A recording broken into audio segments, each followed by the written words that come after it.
কালিয়াকৈরে ৭০ KG গাঁজা এবং ৩,৭০,০০০ টাকা সহ দুইজন মাদক কারবারিকে আটক করেছে নারায়ণগঞ্জ রূপগঞ্জের র্যাব কর্মকর্তারা।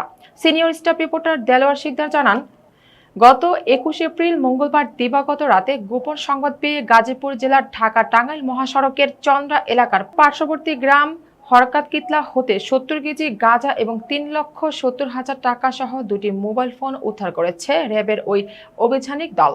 র্যাব কর্মকর্তারা জানান, দীর্ঘদিন যাবৎ এই মাদক কারবারি চক্রটি মাদকের ব্যবসা করে আসছিল। গোপন সংবাদের ভিত্তিতে জানতে পারি ওই চক্রটি গাজার একটি বড় চালান নিয়ে গাজীপুর জেলার কালিয়াকৈর উপজেলার হরকিতলা এলাকায় অবস্থান করছে। পরবর্তীতে ওই অভিযানিক দলটি গত ২১ এপ্রিল দিবাগত রাতে অভিযান চালিয়ে ৭০ কেজি গাঁজা উদ্ধার করে এবং মাদক কারবারিদের দেহ তল্লাশি করে দুটি মোবাইল ফোন ও ৩,৭০,০০০ টাকা উদ্ধার করে। এ বিষয়ে র্যাব বাদী হয়ে কালিয়াকৈর থানায় একটি মামলা দায়ের করেছে।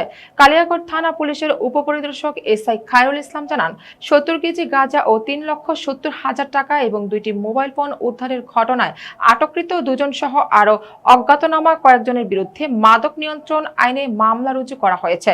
আসামিদের গাজীপুর জেলা হাজতে প্রেরণ করা হয়েছে।